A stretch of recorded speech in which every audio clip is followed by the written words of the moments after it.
கடந்த 27/10/2025 அன்று அண்ணா அறிவாலயத்தில் நடைபெற்ற திராவிட முன்னேற்ற கழகத்துடைய தலைமையிலான தோழமை கட்சியினுடைய தலைவர்கள் கூட்டத்தில் எடுக்கப்பட்ட முடிவுக்கு ஏற்ப இந்த திராவிட முன்னேற்ற கழகத்துடைய தலைவர் தமிழக முதலமைச்சர் தளபதி மு.க. ஸ்டாலின் அவர்கள் தமிழ்நாட்டில் இருக்கின்ற பதிவு செய்யப்பட்ட அரசியல் கட்சிகள் அனைத்துக்கும் அவரே கடிதம் எழுதி இந்த கூட்டத்திற்கு அழைப்பு விடுத்திருந்தார். அவ்வாறு விடுவிக்கப்பட்ட அழைப்பு ஏற்று ஏறத்தாழ 49 கட்சியினர் பங்கேற்றனர். பங்கேற்ற அத்தனை கட்சி தலைவர்களும் தங்களுடைய கருத்துக்களை எடுத்து வைத்தார்கள். காலை 10 மணிக்கு துவங்கிய கூட்டம் ஏறத்தாழ 3.25 மணி நேரம் 49 பேரும் உரையாற்றியதற்கு பிறகு அவருடைய கருத்துக்கள் அத்தனையும் ஏற்று தீர்மானம் நிறைவேற்றப்பட்டது. அவ்வாறு நிறைவேற்றப்பட்ட தீர்மானம் இது ஏறத்தாழ ஏகமனதாக நிறைவேற்றப்பட்ட தீர்மானம் என்று சொல்லலாம். காரணம், அத்தனை பேரும் அண்மையிலே அறிவிக்கப்பட்டிருக்கிற SIR என்கிற இந்த வாக்காளர் சேர்க்கின்ற திட்டமானது உள்ளபடியே தமிழ்நாட்டிலே தமிழ்நாட்டு மக்களையும் எஞ்சியிருக்கிற எதிர்க்கட்சிகள் ஆளுகிற மாநிலங்கள், கேரளத்திலே மார்க்சிஸ்ட் கம்யூனிஸ்ட் கட்சி, மேற்கு வங்கத்திலே மம்தா பானர்ஜி திரிணாமுல் காங்கிரஸ் போன்ற பாஜகவுக்கு எதிர்ப்பாக ஆளுகிற மாநிலங்களே இன்னும் ஒரு 2-3 மாதத்தில் தேர்தல் நடைபெற இருக்கிறது. இந்த நேரத்தில் அவசரமாக மத்தியிலே ஆட்சி நடத்துகிற பாஜக தேர்தல் ஆணையத்தை பயன்படுத்தி திட்டமிட்டு ஒரு சதியினை இங்கே நிறைவேற்ற இருக்கிறார்கள். ஆகவே இந்த SIR-ஐ ஏற்றுக்கொள்ளக்கூடாது, முழுமையாக எதிர்க்க வேண்டும். முதல் கட்டமாக நீதிமன்றத்தை நாடுவதென்றும் அதனை தொடர்ந்து இதை மக்கள் இயக்கமாகவும் மக்கள் மத்தியிலே SIR என்பது என்ன என்பதே பல பேருக்கு தெரியாமல் இருக்கிறது. இதனுடைய பின்விளைவுகள் என்ன, இது என்னெல்லாம் நடக்கும் என்பதற்கு குறிப்பாக டெல்லியிலே நடைபெற்ற சட்டமன்ற தேர்தலில் ஆம் ஆத்மி கட்சியை சார்ந்தவர் புள்ளிவிவரத்தோடு சொன்னார். ஆம் ஆத்மி கட்சியினுடைய தலைவர்கள் எல்லாம் சிறைச்சாலையில் அடைக்கப்பட்டு அதற்கு பின்னாலே நடைபெற்ற தேர்தலிலே கெஜ்ரிவால் தொகுதியை மட்டும் 39,000 வாக்காளர்கள் நீக்கப்பட்டிருக்கிறார்கள். நீக்கப்பட்டவர்கள் அத்தனை பேரும் சிறுபான்மையர், பாஜகவுக்கு எதிர்ப்பாக வாக்களிக்கக்கூடியவர் என்பதை திட்டமிட்டு செலக்டிவாக எக்ஸ்க்ளூட் பண்ணி ரிமூவ் பண்ணி செலக்டிவாக சில பேரை இன்க்ளூட் பண்ணி அங்கே 39,000 வாக்காளர்கள் இப்படி தில்லுமுள்ளி செய்யப்பட்டு பல தொகுதிகளிலே இந்த தவறுகள் நடந்திருக்கின்றன. அதே போல் ராகுல் காந்தி அவர் சுட்டிக்காட்டியது உங்களுக்கு அனைவருக்கும் தெரியும். ஆகவே தமிழ்நாடு விழிப்புணர்வோடு இருக்கிறது மட்டுமல்ல, எந்த காலத்திலும் இது போன்ற காரியங்களில் நடைபெறாமல் இருப்பதற்கு அனைத்து கட்சி தலைவர்களும் இந்த SIR-ஐ ஏற்றுக்கொள்ளக்கூடாது. காரணம், இன்னும் 3 மாத காலத்துக்குள்ளாக இது ஆக்கப்பூர்வமாக முழுமையாக வாக்காளர் பட்டியலை தயாரிப்பது என்பது மிகவும் சிரமமான காரியம். ஆகவே இதை ஒட்டுமொத்தமாக எதிர்ப்பது என்று முடிவெடுத்ததை அவர் சொன்ன கருத்துக்களை ஏற்று தளபதி மு.க. ஸ்டாலின் அவர்கள் முன்மொழிந்த தீர்மானத்தை அனைத்து கட்சியும் ஏகமனதாக ஏற்றுக்கொண்டு SIR-ஐ எதிர்ப்பது என்ற முடிவோடு இன்றைக்கு கூட்டம் முடிவுற்றது.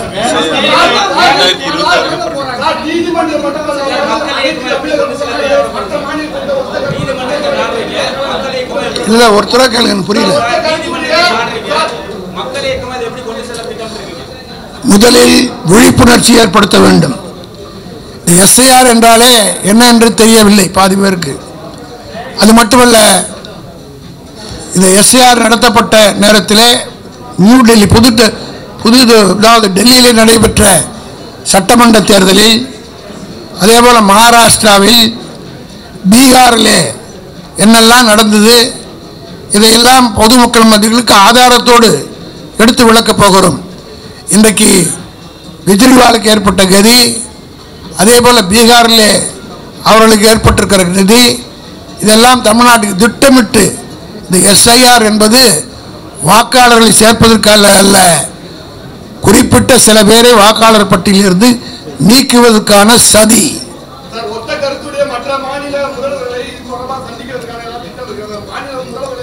அது அனைத்து தோழமை கட்சிகள் கூட்டம் விரைவில் கூட்டி அது அவர்கள் என்ன முடிவு எடுக்கிறார்களோ அதற்கேற்ற போல தளபதி அவர்கள் முடிவெடுப்பார்கள்.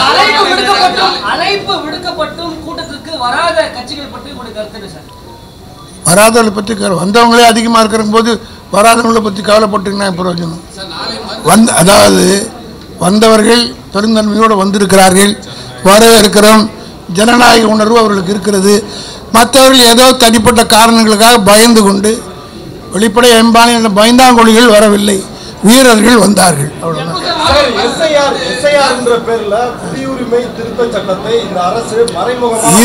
இது வேறு நேரடியாக செய்ய முடியாததை மறைமுகமாக செய்ய போகிறார் என்பதுதான் எல்லாருடைய கருத்தும்.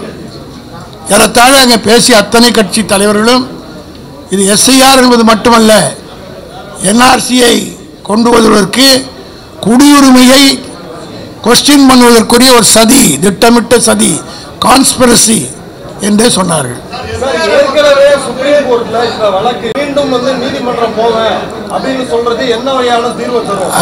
நீதிமன்றத்திற்கு கடைசி இடம் அதுதான். அந்த நீதிமன்றத்தின் மூலமாகத்தான் நாம் எதையும் தீர்க்க முடியும். ஆகவே நீதிமன்றத்தின் மீது எங்களுக்கு நம்பிக்கை உண்டு. இந்த எஸ்ஐஆர் விசாரணையில் இருக்கிற போதே ஏன் இந்த அவசரம் என்பதை வழக்கு போடுகிற போது வழக்கறிஞர்கள் இதை ஒரு பாயிண்டாக வைப்பாங்க. When the case is pending before the Supreme Court, what is the urgency for the election commission to implement it in wherever elections are going to happen within a month, 4 or 5 months? What is the urgency? That does not amount to contempt of Supreme Court கூட சொல்லலாம். ஆக இதெல்லாம் வழக்கறிஞர்கள் வாதங்களை எடுத்து வைப்பார்கள்.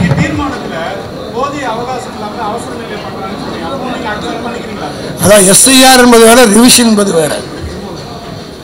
அதாவது இது வந்து இப்போ இல்லை, ஒவ்வொரு எலெக்ஷனுக்கு முன்னாடி கார்பரேஷன் எலெக்ஷன் முன்னாடி எலெக்ஷன் பண்ணோம். Deletion, inclusion, double entry, shifted இதெல்லாம் இருக்கும். அதெல்லாம் வந்து லோக்கல் பாடிக்கு ஒரு எலெக்ஷன் லிஸ்டஸ் இருக்குது, அசம்பிளிக்கு ஒன்று இருக்குது, பார்லிமெண்ட்டுக்கு இருக்குது. இது ரொட்டீனாக நடந்துக்கிட்டு தான் வருது. இதெல்லாம் எப்போ நடக்கும்னா எலெக்ஷன்லாம் நடக்கிறதுக்கு ஒரு வருஷத்துக்கு முன்னாடி நடக்கும்.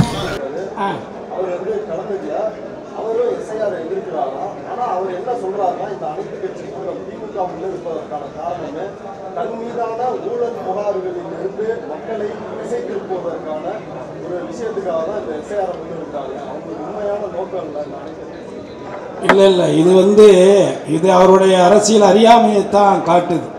அதாவது எந்த நிலையில் அவர் இருக்கார், இது என்ன நடந்துச்சு இதுக்கு முன்னாடி எல்லாமே அவருக்கு தெரியும். இது எவ்வளோ பெரிய பாதிப்பை உருவாக்க போகுது அப்படிங்கிறது கூட அவருக்கு தெரியாமல், ஏன்னா அவர் உங்களுக்கு தெரியும் ஏற்கனவே அவர் பாசிசத்துக்கும் பாயாசத்துக்குமே வித்தியாசம் தெரியாதவர். அப்போ அவர் இன்னைக்கு சொல்கிறாரு அப்படிங்கிற பொழுது இது வெறுமனே வாக்கு உரிமைகளை மட்டும் நீக்குவதற்கான நோக்கம் இல்லை, இது குடியுரிமையை இழக்கிறதுக்கான ஒரு முயற்சி தாங்கிறது எங்களுடைய குற்றச்சாட்டு. அதற்கு 1000 ஆதாரங்களே இருக்கு. ஆக அதனுடைய வலிமை எதிர்காலத்தில் தமிழர்கள் தனித்து விடப்பட போறாங்க. தமிழர்கள் மண்ணை இழந்து, உரிமைகளை இழந்து, அனாதைகளாக, அகதிகளாக எப்படி இலங்கையிலிருந்து இன்றைக்கு கிட்டத்தட்ட 40 ஆண்டு காலங்களுக்கு மேலாக இருக்கக்கூடியவர்களை இன்று வரை குடியுரிமை கொடுக்காமல் வஞ்சித்துக் கொண்டிருக்கக்கூடிய மத்திய அரசு வரக்கூடிய காலங்களில் தமிழகத்தை ஒரு நாதியற்ற ஒரு கூட்டமாக மாற்றுவதற்கான ஒரு முயற்சி என்பதை கூட உணராமல் அறியாமல் யாரோ எழுதி கொடுப்பதை படித்துக் கொண்டிருக்கக்கூடியவராக இருப்பது உண்மையிலேயே அவரும் தமிழர் என்ற நிலையிலே மிகவும் வேதனையாகத்தான் இருக்கு. இதில் என்னங்க நாடகம் இருக்கு? இதில் இப்போ என்ன, நான் இது நாடகமாக இருந்தால் நான் எனக்கு சினிமா ஷூட்டிங் விட்டுட்டு இங்கே வரணும்? இது உண்மையிலேயே இது நீங்கள் பீகாரில் உங்களுக்கு தெரியும், உச்சநீதிமன்றத்தில் வழக்குகள் தொடர்ந்துருக்காங்க. பெரிய பெரிய சட்ட வல்லுநர்கள்லாம் சொல்கிறாங்க, இதோடைய அபாயத்தை சொல்கிறாங்க. அடுத்து பிஜேபியினுடைய சித்தாந்தம் என்னங்கிறது எல்லாருக்குமே தெரிஞ்சது தானே. அவங்க ஒரே இந்தியா, ஒரே ரேஷன் கார்டு, ஒரே ஆதார்னு அடிச்சுக்கிட்டாங்க. இன்னைக்கு ஆதாரே அலோடு இல்லைங்கிறாங்க. ஏன் அவன் நினைச்சா அவங்களுக்கு இஷ்டத்துக்கு என்ன வேணாலும் பண்ணிக்கலாம்னு நினைக்கிறாங்க. இதை கூட இதில் அரசியல் இவங்க பண்ணுற இதுன்னு யாரு மேலே குற்றச்சாட்டு இல்லை, எல்லாரும் மேலே இருக்குது. ஆனால் எந்த நேரத்தில் எது முக்கியமான ஒரு விஷயமோ அதுக்குள்ளே அரசியல் பார்க்குற ஒரு கேவலமான ஒரு மனநிலை இங்கே இருக்கிறது முதல்ல ரொம்ப வருத்தத்துக்குரியது. அதை அவங்க மாற்றிக்கிறது நல்லது. இல்லை, அவர் அழைப்பு கொடுத்துருக்காங்க மக்கள் மீது. ஏங்க, மக்கள் பாதிக்கப்பட்ட மக்களே நேரில் போய் பார்க்காம பனையூரில் கூப்பிட்டு பார்க்குறவர்கிட்ட நீங்கள் இதுக்கெல்லாம் வாங்க கலந்துக்கன்னு கூப்பிட்டா வருவாங்களா? ஷூட்டிங் ஏதாவது இருந்தால் கூப்பிடுங்க, வருவார்.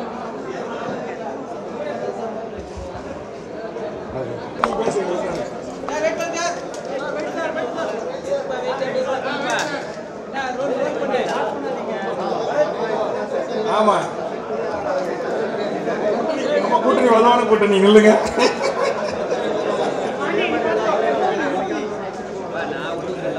அனைத்து பத்திரிகை ஊடக நண்பர்களுக்கு வணக்கம். இன்றைய தினம் மாண்புமிகு தமிழக முதலமைச்சர் திராவிட முன்னேற்ற கழகத்தின் தலைவர் அண்ணன் ஸ்டாலின் அவர்கள் தலைமையில் இந்த எஸ்ஐஆரை குறித்து அனைத்து அரசியல் கட்சிகளின் கூட்டத்தை ஏற்பாடு செய்திருந்தார்கள். இந்த கூட்டத்தில் சுமார் 49 அரசியல் கட்சிகள் பங்கெடுத்தன. அனைத்து கட்சிகளையும் அவரவர்கள் கருத்தை ஜனநாயக ரீதியாக எடுத்து வைப்பதற்கான வாய்ப்புகள் வழங்கப்பட்டன.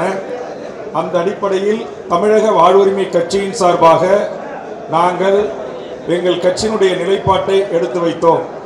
குறிப்பாக இந்த மாநிலத்தில் வாழ்கின்ற பிரிதொரு மாநிலத்தை சேர்ந்தவர்கள் அனைவருக்கும் அவரவர்கள் மாநிலங்களில் வாக்களிக்கக்கூடிய உரிமை வழங்கப்பட வேண்டும். ஒன்று அது தபால் ஓட்டின் ஊடாக இருக்கலாம் அல்லது ஆன்லைன் ஊடாக இருக்கலாம். இந்த மாநிலத்தில் இருக்கிற மக்களால் தேர்ந்தெடுக்கப்படுகின்ற சட்டமன்ற நாடாளுமன்ற உறுப்பினர்களை இந்த மாநிலத்தினுடைய மக்கள் வாக்களித்து தேர்வு செய்ய வேண்டும். பிரிதொரு மாநிலத்திலிருந்து கொண்டு இறக்குமதி செய்யப்பட்டு சமீப காலத்தில் சுமார் 1 கோடிக்கு மேற்பட்ட இதர மாநிலத்தவர்கள், குறிப்பாக வட மாநிலத்தவர்கள் இருக்கிறார்கள். அவர்களுக்கு வாக்குரிமை அளிக்கப்பட்டால் நிச்சயமாக அவர்கள் ஏற்றுக்கொண்டிருக்கிற சித்தாந்தத்தின் அடிப்படையில் வாக்களிப்பார்கள். இந்த மண்ணின் மக்களாக தேர்ந்தெடுக்கப்பட வேண்டியவர்களுக்கான வாய்ப்புகள் பறிக்கப்படுகின்ற பேர் அபாயம் இருக்கிறது என்பதையும், அதுபோன்று தமிழ்நாட்டிலிருந்து உலகம் முழுவதும் தமிழர்கள் தங்கள் வேலை நிமித்தம் காரணமாக அங்கு தங்கி வாழ்கிறார்கள், பணி செய்கிறார்கள். அவர்களுக்கு தமிழ்நாட்டில் இந்தியாவில் நடைபெறுகின்ற தேர்தலின் போது வாக்களிக்கும் உரிமையை இந்திய தேர்தல் ஆணையம் வழங்க வேண்டும். அதற்கு முன்னுதாரணமாக தமிழ்நாடு முதலமைச்சரும் திராவிட முன்னேற்ற கழகமும் இந்த கூட்டமும் உரிய நடவடிக்கைகளை மேற்கொள்ள வேண்டும் என்று நான் வலியுறுத்தியிருக்கிறேன். அதுபோன்று இந்த மாநிலத்தில் தொடர்ந்து திட்டமிட்டு தமிழ் சமூகத்துடைய வேலைவாய்ப்பு உரிமை பறிபோய் கொண்டிருக்கிறது. பிரிதொரு மாநிலத்தைச் சேர்ந்தவர்கள் அரசு பதவிகளிலும் தனியார் துறைகளிலும் இந்த வேலைவாய்ப்பை கைப்பற்றிக் கொள்கிறார்கள். ஆதலால் இந்த மண்ணின் மக்களுக்கு தமிழ்நாடு அரசு பதவிகளில் 100%, ஒன்றிய அரசு பதவிகளில் 90%, தனியார் துறைகளில் 90% இந்த மாநிலத்தை தாயகமாக கொண்ட தமிழ் மக்களுக்கு வழங்கப்பட வேண்டும். அதை மாண்புமிகு தமிழ்நாடு முதலமைச்சரும் தமிழக அரசும் உறுதி செய்ய வேண்டும் என்ற வேண்டுகோளையும் நாங்கள் முன்வைத்திருக்கிறோம். ஆக இன்றைக்கு இந்த எஸ்ஐஆரின் ஊடாக குறிப்பாக சிறுபான்மை மக்களை குறிபார்த்து அவர்களை கோடிக்கணக்கில் வாக்காளர் பட்டியலிலிருந்து நீக்கம் செய்து வடவர்களாக இருக்கின்ற RSS சித்தாந்தம் உள்ளவர்களை தனக்கு வாக்களிக்கிறவர்களை பல லட்சக்கணக்கில் சேர்ப்பதற்கு வாய்ப்பு இருக்கிறது. 2011 மக்கள் தொகை கணக்கெடுப்பில் 35 லட்சத்துக்கு மேற்பட்டவர்கள் வட இந்தியர்கள் இங்கு வாக்களிக்கும் உரிமை பெற்றிருக்கிறார்கள். இது 2011க்கு பிறகு இன்றைக்கு 15 ஆண்டு காலத்தில் சுமார் 1 கோடி பேர் வாக்களிப்பதற்கான வாய்ப்புகளை உருவாக்கி தந்திருக்கிறார்கள். இதற்காக திட்டமிட்டு அஸ்ஸாம் பவன் உருவாக்கப்பட்டிருக்கிறது, ஒரிசா பவன் உருவாக்கப்பட்டிருக்கிறது, பீகார் பவன்கள் உருவாக்கப்பட்டிருக்கிறது. இங்கெல்லாம் தலைமைச் செயலாளர் அளவிலான அதிகாரிகளை நியமனம் செய்து அவர்களுக்கு வாக்குரிமை, ஆதார் அட்டை, குடும்ப அட்டை போன்ற எல்லா வசதி வாய்ப்புகளும் உருவாக்கி தருகிறார்கள். இந்திய நாட்டின் ஒவ்வொரு குடிமகனுக்கும் வாக்களிக்க வேண்டும், அவர்களுக்கு வாக்குரிமை வழங்க வேண்டும், அதில் எந்த மாற்று கருத்தும் இல்லை. ஆதலால் அந்தந்த மாநிலத்தினுடைய முதலமைச்சரை, அமைச்சர்களை, சட்டமன்ற நாடாளுமன்ற உறுப்பினர்களை தேர்வு செய்கின்ற உரிமை அந்தந்த மாநிலத்து மக்கள் அந்தந்த மாநிலத்தை சார்ந்தவர்களுக்கு வாக்களிக்கக்கூடிய உரிமை தான் இருக்கணும். அதை தவிர்த்து பீகார் தமிழ்நாட்டு முதலமைச்சரை தேர்வு செய்வதும், தமிழர்கள் போய் பீகார்ல முதலமைச்சரை தேர்வு செய்கின்ற அதிகாரம் என்பது ஜனநாயக மாண்புக்கு எதிரானது அல்ல. இதையும் திராவிட முன்னேற்ற கழகம் கருத்தில் கொள்ள வேண்டும் என்று என்னுடைய ஆணித்தரமான வாதங்களை நாங்கள் எடுத்து வைத்திருக்கிறோம். மாண்புக்கு தமிழக முதலமைச்சர் திராவிட முன்னேற்ற கழகம் கொண்டு வந்த இந்த தீர்மானம் ஜனநாயக விரோத, சட்டவிரோத SIR முயற்சிகளை தேர்தல் ஆணையம் உடனடியாக நிறுத்தி வைக்க வேண்டும். இல்லாவிட்டால் அனைத்து அரசியல் கட்சிகளும் உச்சநீதிமன்றத்தில் வழக்கு தொடுத்து இதற்கான சட்ட போராட்டம் நடத்துவது என்று இன்று ஏகமனதாக தீர்மானம் நிறைவேற்றப்பட்டிருக்கிறது. தீர்மானத்துடைய சரத்துக்களிலே சில திருத்தங்களை நான் உள்ளிட்ட அனைத்து அரசியல் கட்சி தலைவர்களும் முன்வைத்தோம். அந்த சரத்துக்களையும் ஜனநாயக ரீதியாக கேட்டுக்கொண்டு மாண்புமிகு முதலமைச்சர் அவர்கள் திருத்தம் செய்து இறுதி தீர்மானத்தை பத்திரிகை ஊடக நண்பர்களுக்கு வழங்க இருக்கிறார்கள். அதை நாங்கள் அனைவரும் ஏற்றுக்கொண்டிருக்கிறோம். உடனடியாக இந்த குடியுரிமையை கேள்விக்குறியாக்குற இந்த நாட்டின் பூர்வீகுடி மக்களை இரண்டாம் தர குடிமக்களாக மாற்றுகிற மிக மோசமான நயவஞ்சக சூழ்ச்சியுடன் கொண்டு வரப்படுகின்ற இந்த SIR-ஐ தமிழக வாழ்வுரிமை கட்சி எதிர்க்கிறது என்பதையும் பதிவு செய்கிறேன். நன்றி, வணக்கம்.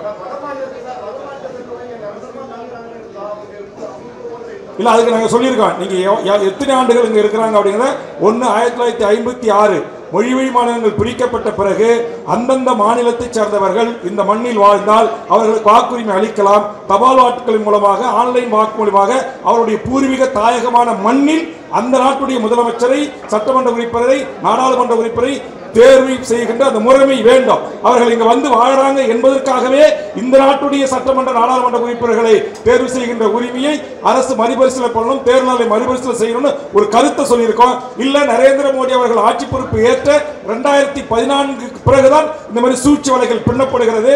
அதனால உன்ன 2014 பிறகு வந்து கூடியவர்கள் என்று அரசு முடிவு செய்யலாம் ஒரு ஆலோசனையை நாங்கள் வழங்கியிருக்கிறோம்.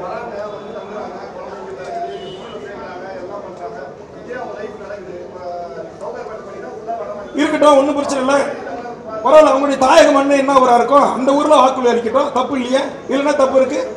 அதை நாங்கள் கிளியரா சொல்றோம். அவங்க வாக்களிக்க கூடாதுன்னு சொல்லல, அவர்கள் பீகார்ல சட்டமன்ற உறுப்பினர் தேர்வு செய்ய வாக்களிக்கணும். தமிழ்நாட்டில் இந்த நாட்டுடைய பூர்வீகுடி மக்கள் தமிழர் உரிமைக்கு, மொழி உரிமைக்கு, இன விடுதலைக்கு போராட்டிருப்பான், தியாகம் செய்திருப்பான், அவனுடைய அருமைகள் தெரியாது. ஆக அவர்கள் எங்களுக்கு எதிராக வாக்களிப்பார்கள். ஆக இந்த மண்ணின் வாழ்வுரிமைக்காக போராடுகின்ற தமிழர்களை புறக்கணித்து RSS சித்தாந்த கொள்கையுடைய இஸ்லாமியர்களின், கிறிஸ்தவர்களின் எதிரியாக பார்க்கின்றவர்கள் இந்த மண்ணில் வாக்களிக்கிற வாய்ப்பை வழங்கினால் இந்த தமிழர் நிலம், பண்பட்டு போயிருக்கிற இந்த நிலம் எதிர்காலத்தில் பாழாவதற்கான வாய்ப்பு இருக்கிறது. இன்றைக்கு எங்களுக்கு இருக்கிற வணிகம், இன்னைக்கு அத்தனை வணிகமும் பொருளாதாரமும் வடவர்களால் கைப்பற்றப்பட்டது. ஒன்றே ஒன்றுதான் எங்க கையில் இருக்கு, தேர்தல் அரசியல் அதிகாரம். அதையும் கைப்பற்றிக் கொள்வதற்காகத்தான் திட்டமிட்டு இந்த 1 கோடி பேருக்கு இன்னைக்கு நான் கேட்கிற தமிழ்நாடு பவன் இந்தியாவில் பீகார்ல இருக்கா, உத்தரப்பிரதேசத்தில் இருக்கா, குஜராத்தில் இருக்கா? தமிழ்நாட்டில் மட்டும் எதுக்கு சீஃப் செக்ரட்டரி கேரளா அஸ்ஸாம் பவனு, எதுக்கு ஒரிசா பவனு, எதுக்கு பீகார் பவனு, எதுக்கு இங்க ஒரு நேற்றுக்கு நரேந்திர மோடி பீகார் தேர்தல் பிரச்சாரத்தில் அப்பட்டமாக தமிழர்களை கொச்சைப்படுத்தியிருக்கிறார். பகிரங்கமாக தமிழ்நாடு மக்களிடம் இந்திய நாட்டுடைய தலைமை அமைச்சர் மன்னிப்பு கேட்கணும். இங்க எந்த நாங்க பீகாரியை அடிச்சோம், எந்த பீகாரியை உதைச்சோம், எந்த பீகாரி உயிருக்கு அச்சுறுத்தல் ஏற்பட்டது? ஆக தேர்தல் அரசியல் அற்ப காரணங்களுக்காக தமிழுடைய மாண்பையும் மரபுகளையும் வந்தவரை வாழ வைத்த தமிழகம், வந்தவரை ஆள வைத்த தமிழகம் இந்த தமிழகம். ஆக இப்படிப்பட்ட எங்கள் தமிழர்களை கொச்சைப்படுத்துவதை, அசிங்கப்படுத்துவதை, அவமானப்படுத்துவதை நாங்கள் ஏற்றுக்கொள்ள முடியாது. நாங்கள் எந்த மொழிவழி சிறுபான்மை மக்களுக்கும் எதிரானவர்கள் அல்ல. ஆனா அதே நேரத்தில் இதை ஒரு முறைப்படுத்துங்க அப்படின்னு சொல்றோம். அதுவும் இன்னைக்கு முதலமைச்சர் சொல்லியிருக்கேன், நான் ஸ்டேட் என்ட்ரி லைன் பர்மிட் முறை கொடுங்க. இன்னைக்கு ஒட்டுமொத்த காவல்துறைக்கு தமிழ்நாட்டுக்கு மிகப்பெரிய சவாலா இருக்கிறது. வட இந்தியாவில் வந்தேறுகின்ற சில குறிப்பிட்ட வெள்ளோட்டு எண்ணக்கூடிய ஒரு சிலர்கள் செய்கின்ற கொலை, கொள்ளை, கற்பழிப்பு, அநியாய, வழிபறி, திருட்டு, அட்ராசிட்டி மிக நாளுக்கு நாள் அதிகரித்து போகுது. இதை கட்டுப்படுத்துகிற, மட்டுப்படுத்துகிற எந்த வேலையும் செய்யல. எங்கேயாவது தமிழர்கள் அந்த இதர பிரிவு மாநிலங்கள்ல காவல்துறையை தாக்கிய வரலாறு உண்டா? ஆனா இங்க சென்னிமலையில தாக்குறான், ஈரோட்டில் தாக்குறான், நாமக்கல்ல தாக்குறான், சவுகார்பேட்டையில் தாக்குறான். ஏன் தாக்குறான்? அப்ப இந்த ஃப்ரீடம் அவனுக்கு எப்படி கிடைக்குது? இவனுக்கு பின்னால் RSS என்கிற இந்து பரிவார கும்பல் துணை நிற்கிறார்கள், தோல் கொடுக்கிறார்கள். ஆக இதை இனம் கண்டு முறியடிக்க வேண்டும் என்று சொன்னால் இங்கு ஸ்டேட் என்ட்ரி லைன் பர்மிட் முறை என்ற ஒன்றை கொண்டு வந்து இதையெல்லாம் மானிட்டரிங், இதெல்லாம் கண்காணிக்கிறோம். அவன் என்ன பர்பஸ்க்கு வரான், திரும்பி போறானா, இங்கே இருக்கிறானா என்று இதையெல்லாம் கண்காணிக்க வேண்டிய ஒரு முறைமை இருந்தால்தான் இந்த தமிழர் நிலம் பண்பட்ட நிலமாக, பக்குவப்பட்ட நிலமாக, யாதும் ஊரே யாவரும் கேளீர் என்கிற அந்த சகோதர மாண்போடு இந்த மண்ணில் நீடித்து நிலைத்து நாம் வாழ முடியும். அதற்கான ஆலோசனைகளையும் எனது கட்சியின் சார்பாக நான் மாண்புமிகு தமிழக முதலமைச்சருக்கும் அனைத்து கட்சி தலைவர்களுக்கும் எடுத்து வைத்திருக்கிறேன். நன்றி, வணக்கம்.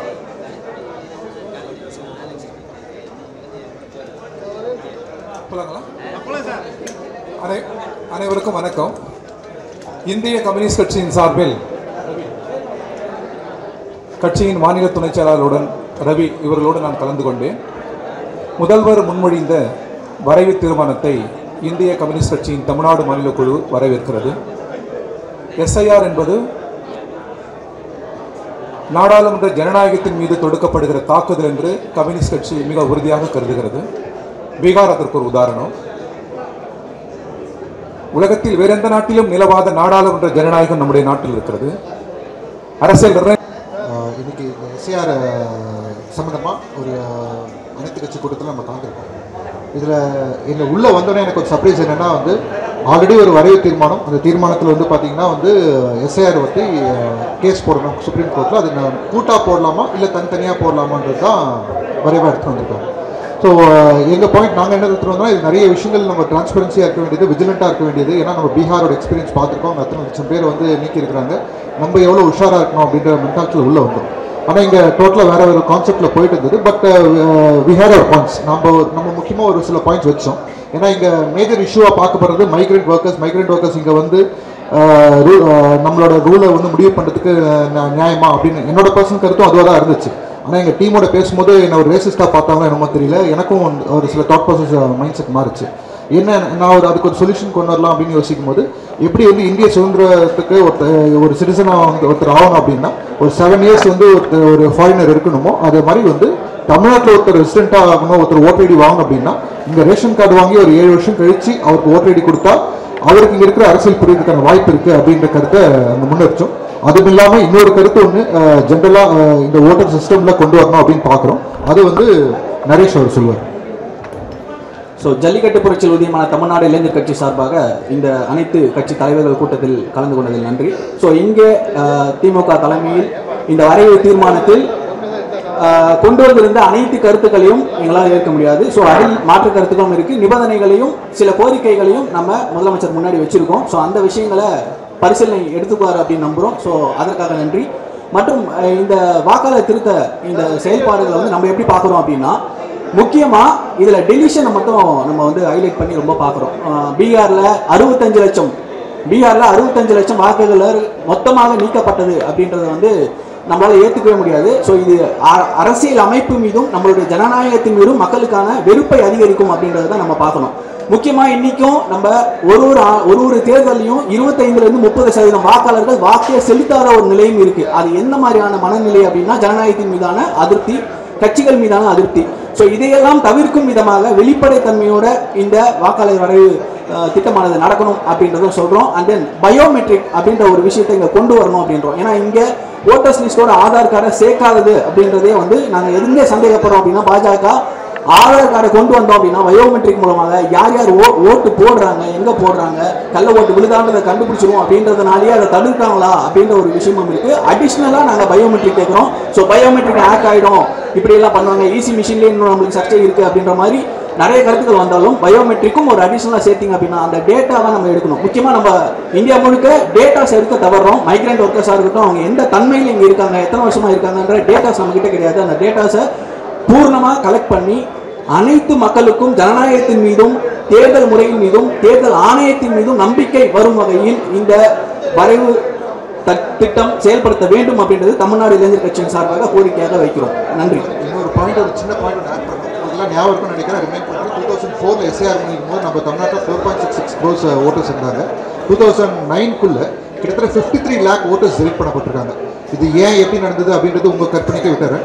அண்ட் இன்னொரு சின்ன கருத்து இதை ஆட் ஆன் பண்ணணும், இது தேவைப்படுது. ஏன்னா இதுக்கு முன்னாடி எனக்கு முன்னாடி பேசின சில பேர் வந்து தவிக தலைவர் விஜயோட அறிக்கையை படிக்காமல் சில கருத்துக்களை தெரிவித்தாங்க. அதுக்கு நான் கண்டனம் தெரிவிச்சேன். நன்றி.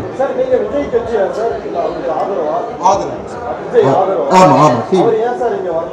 இல்லை சார், அவர் வந்து இப்போ பொதுக்குழு கூட்டத்துக்கு வரன்னு சொல்லி முன்னாடி சொல்லியிருக்காங்க. இந்த இது வந்து அன்னௌன்ஸ் கொஞ்சம் இப்போ தான் அந்த இது வந்ததுக்கு இல்லை முறையாக வந்திருக்கு. ஆனால் இதுக்கு பின்னாடி இப்போ நான் சொன்னேன், என்னோட இதை ஆரம்பிக்கும் போது ஒன்று சொன்னேன், இங்கே வரும்போதே அவங்க ஒரு விரைவு அறிக்கை உனக்கு தீர்மானத்தை ரெடி பண்ணி வச்சிருந்தாங்க. நான் இது வந்து ஒரு கூட்டாக பேசினதுக்கப்புறம் அந்த தீர்மானத்தை ரெடி பண்ணியிருக்குது வேறு. ஆல்ரெடி சுப்ரீம் கோர்ட் எதுக்கு தான் போகிறோன்ற முடிவோடு தான் இங்கே எல்லாருமே கூப்பிட்டுருக்காங்க. இந்த விஷயம் அவங்களுக்கு தெரிஞ்சிருக்காதா? எனக்கு முன்னாடி தோணுன மாதிரி அவங்களுக்கும் தோணியிருக்கும் இல்லையா? அந்த இல்லைங்க, தகவல் தெரியுறது இல்லைங்க. இந்த அனுமானத்தோட நான் வந்தேன். அந்த அனுமானம் படி தான் நடந்தது. அந்த விஷயம் அவங்களுக்கும் புரிதல் இருக்கும் இல்லையா? இப்போ அந்த வழியில் நம்மளும் சிக்கணுன்ற அவசியம் கிடையாது. இப்போ என்னன்னா எஸ்ஐஆர் தேவையான்னு கேட்டால் இந்த இன்டென்சிவ் ரிவிஷன் தேவை. ஆனால் அதை ப்ராப்பராக பண்ணணும். அதுவும் பிஜேபி பண்ணுறது எங்களுக்கு பயமாக இருக்குது. 2002 2004 பார்ட்டாக நடந்திருக்கு. அதுக்கு முன்னாடி இன்னொரு 5 நடந்திருக்கு. என்ன விஷயம் அப்படின்னா அப்பயும் அதை நான் சொன்னேன், 2004 அப்போ நமக்கு இருந்த ஓட்டர் வந்து 4.66 crores.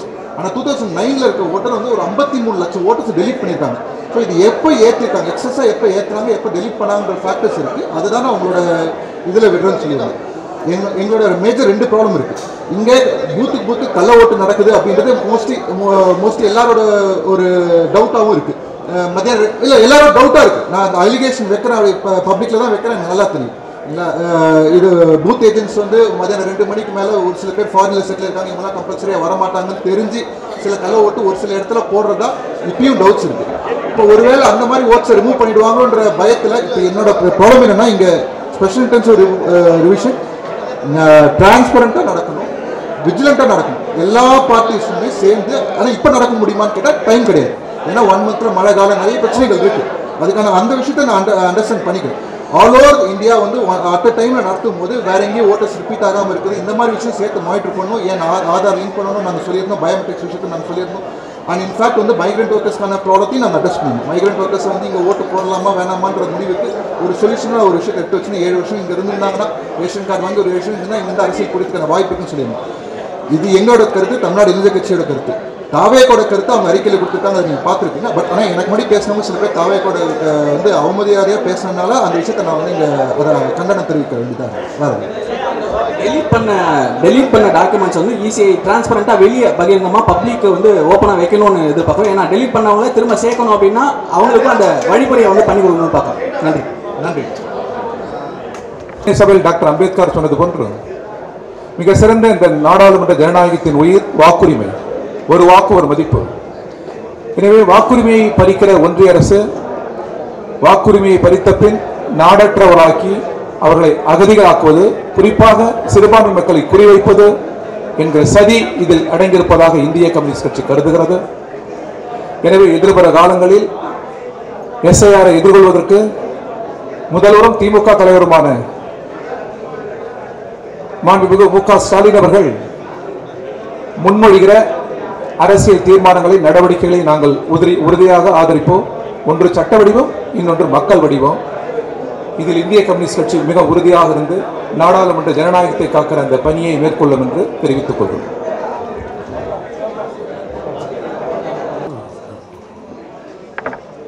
திராவிட முன்னேற்ற கழகத்தினுடைய தலைவர், தமிழ்நாட்டினுடைய முதல்வர் தளபதியார் தலைமையில் இன்று அனைத்து கட்சி கூட்டம்.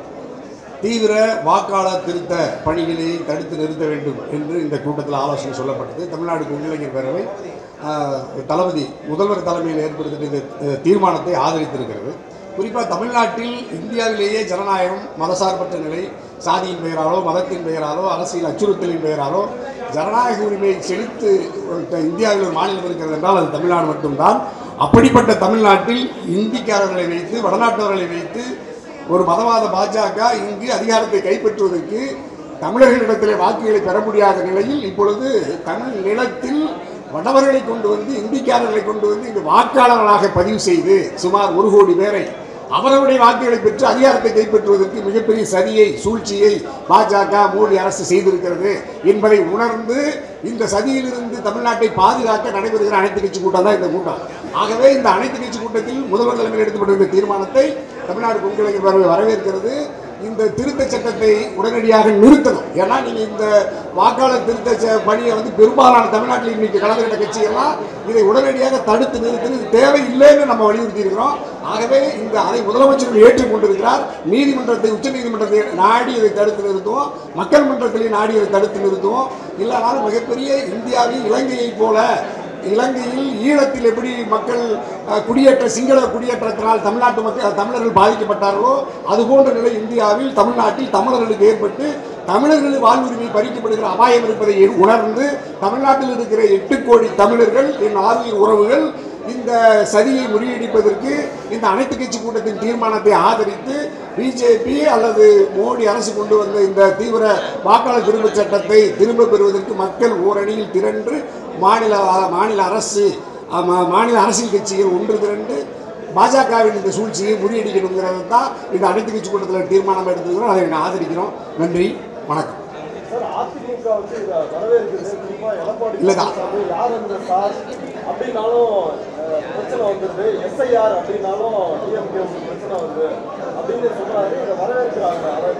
இல்லை, இப்போ அண்ணா திராவிட முன்னேற்ற கழகமும் இப்போ நீ சொன்ன தாவேக விஜய் இவங்கெல்லாம் வந்து பாஜகவின் கட்டுப்பாட்டில் பாஜகவின் ஒரு துணை அமைப்பை போல செயல்படுகிறத நம்ம ரொம்ப கவலையோட வேதனையோட பார்க்குறோம்.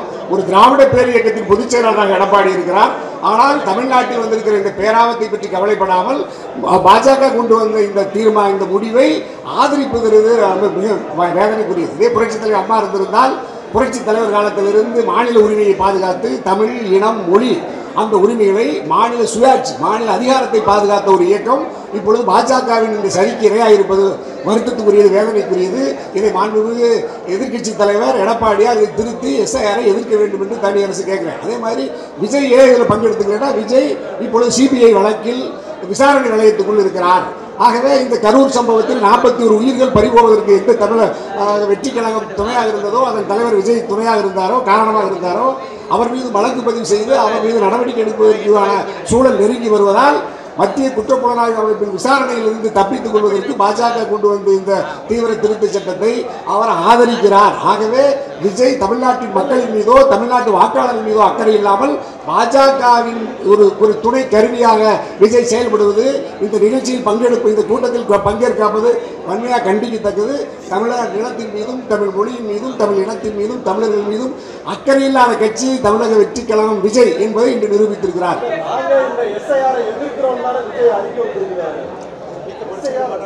இல்ல விஜய்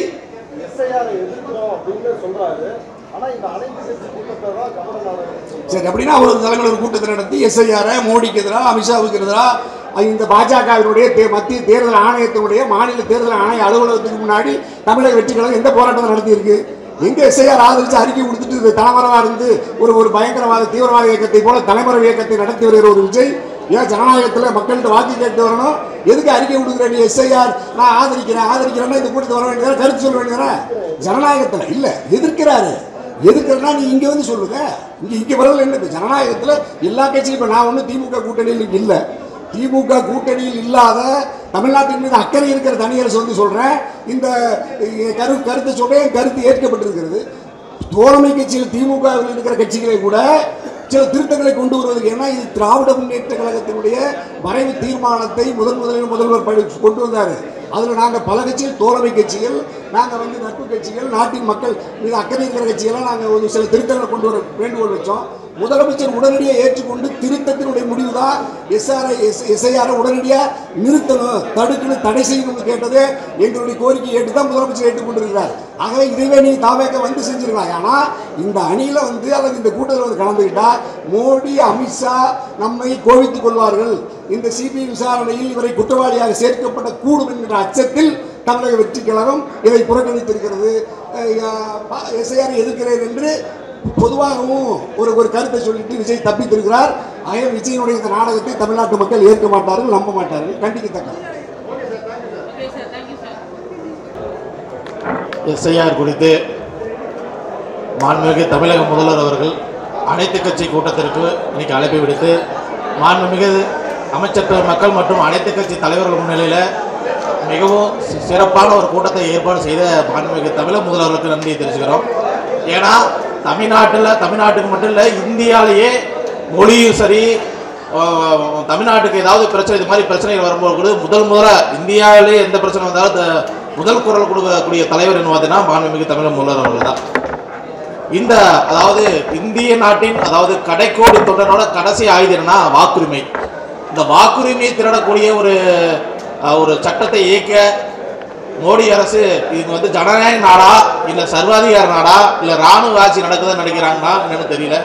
ஒரு மாத காலத்தில் இதை நம்ம நடைமுறைக்கு கொண்டாடணும்னு சொல்றது வன்மையாக கண்டிக்கிற புதிய திராவிட கழகம் வன்மையாக கண்டிக்குது. மோடி அரசாங்கத்தை வன்மையாக கண்டிக்கிற. என்ன காரணம்னா தமிழ்நாட்டில் நீங்கள் ஏதாவது இது மக்கள்கிட்ட எளிய மக்கள்கிட்ட கொண்டு போய் சேர்த்துறதே மிகப்பெரிய கஷ்டம். அப்புறம் என்ன சொன்னாங்கன்னா ஒரு தடவை இல்லை 3 முறை வரங்கிறாங்க. 3 முறை மக்களை சந்திச்சு ஒரு மாத காலத்தில் கொண்டாடுறதுங்கிறது நடைமுறை சாத்தியம் இல்லை. முதல்ல இன்னொன்று என்ன சொல்லணும்னா அரசியல் அமைப்பு சட்டம் என்ன சொல்லுது? அரசியல் அமைப்பு சட்டம் சொல்லக்கூடியது என்னன்னு பார்த்தா ஒரு வருடம் அதாவது தேர்தல் முன்கூட்டி ஒரு வருடத்திற்கு முன்னாடி இது மாதிரி சட்டங்களை கொண்டு வரக்கூடாது அரசியல் அமைப்பு சட்டமே சொல்லுது. அரசியல் அமைப்பு சட்டத்தை மீறி சட்டத்திற்கு புறம்பாக ஒரு சட்டத்தை இயக்கிறார்னா மோடி, இதுக்கு பின்னாடி மிகப்பெரிய ஒரு சக்தி இருக்கு. இதை தமிழ்நாட்டு மக்கள் புரிந்து கொள்ள வேண்டும். தமிழ்நாட்டு மக்கள் மட்டுமல்ல, இந்தியாவில் வாழக்கூடிய அனைத்து மக்களும் நீங்க புரிந்து கொள்ள வேண்டும்.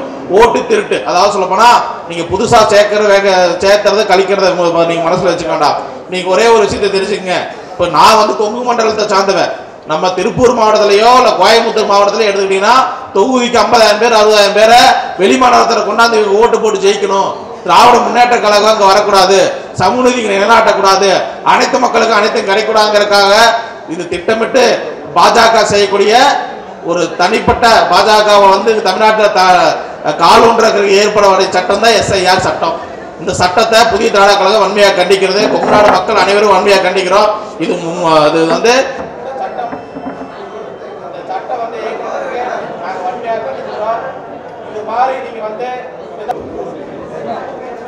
நாடே திரும்பி பார்க்கும் வகையில், நாடெங்கிலும் இருக்கக்கூடிய ஜனநாயக சக்திகளுக்கு நம்பிக்கையூட்டும் வகையில் தமிழ்நாட்டில் இன்றைய தினம் மாண்புமிகு முதலமைச்சர் தளபதி அவர்களின் தலைமையில் அனைத்து கட்சி கூட்டம் நடைபெற்றிருக்கிறது. எங்களை போன்ற ஜனநாயக சக்திகள் முழுமையாக பங்கேற்று பேசுவதற்கான வாய்ப்பை முதல்வர் தந்தார்கள். குறிப்பாக கடைசி நேரத்தில் நேர நெருக்கடியில் ஒரு 3 அல்லது 4 கட்சிகளுக்கு வாய்ப்பு இல்லாத ஒரு சூழல் நேர நெருக்கடியாக ஏற்பட்ட தருணத்தில் கூட முதலமைச்சர் அவர்கள் தலையிட்டு அவர்களுக்கும் பேச வாய்ப்பளிக்க வேண்டும் என்று சொல்லி முழுமையாக அனைவருடைய ஜனநாயக உணர்வுகளை பிரதிபலிக்க வழி செய்தார்கள். இந்த நேரத்தில் உச்சநீதிமன்றத்தில் வழக்கு தொடுக்க வேண்டும் என்று ஒருமனதாக முடிவு செய்யப்பட்டது. ஒரு பக்கம் சட்ட போராட்டத்தை நடத்த வேண்டும், இன்னொரு புறம் மக்கள் மன்றத்திலும் ஜனநாயக வழியில் கிளர்ச்சியை வெளிப்படுத்த வேண்டும் என்று மனிதநேய ஜனநாயக கட்சியின் சார்பே நான் வலியுறுத்தினேன். ஒவ்வொருவருடைய கருத்துக்களையும் கவனமாக கேட்டறிந்து முதல் கட்டமாக ஒரு தீர்மானம் நிறைவேற்றப்பட்டிருக்கிறது. அந்த தீர்மானத்தை நாங்கள் அனைவரும் முழுமையாக ஆதரித்திருக்கின்றோம். தமிழ்நாடு வஞ்சிக்கப்படக்கூடிய வாக்குரிமை இழக்கக்கூடிய அனைத்து மக்களுக்கும் துணை நிற்கும் வகையிலே இன்றைய தினம் ஒரு நல்ல வழிகாட்டலை வழங்கியிருக்கிறது. இதில் இன்னொரு விஷயம், வெறும் வாக்குரிமை மட்டுமல்ல, குடியுரிமையும் பறிக்கக்கூடிய அபாயம் இருப்பதையும் இங்கே எல்லோருமே நாங்கள் விரிவாக விவாதித்தோம். அந்த விவாதம் என்பது இன்றைய தினம் தொடங்கி வைக்கப்பட்டிருக்கிறது. இது அடுத்தடுத்து நடைபெறும். முதல்வரே சொல்லியிருக்கிறார், இது போன்ற விஷயங்களில் மீண்டும் பேசுவோம் என்றும் சொல்லியிருக்கிறார். தொடர்ந்து ஜனநாயக வழியில் நாம் எல்லோரும் இணைந்து களமாடுவோம்.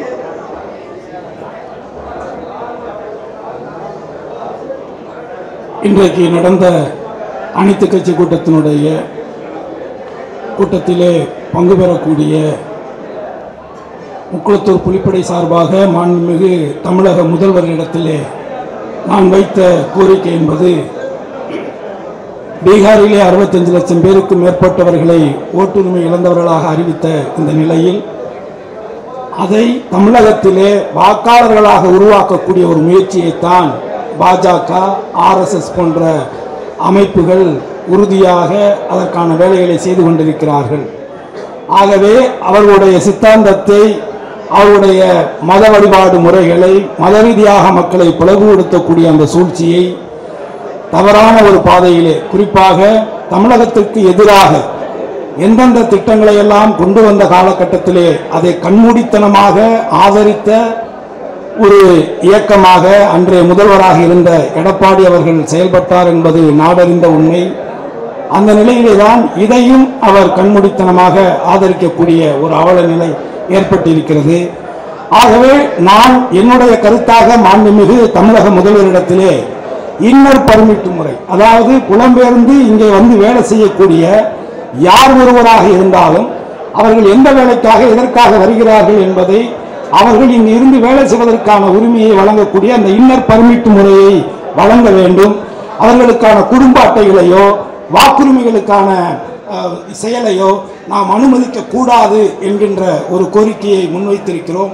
ஏனென்று சொன்னால் அவர்கள் தவறான ஒரு பாதையிலே இன்றைக்கு அவர்களால் நேர்மையாக இங்கே தமிழகத்திலே அரசியல் ரீதியாக கால் ஊன்ற முடியாது என்பதை உணர்ந்து இந்த தேர்தல் ஆணையத்தை தன் கைப்பாவையாக பயன்படுத்தி இந்த குறுக்கு வழியை முயற்சி செய்கிறார்கள்.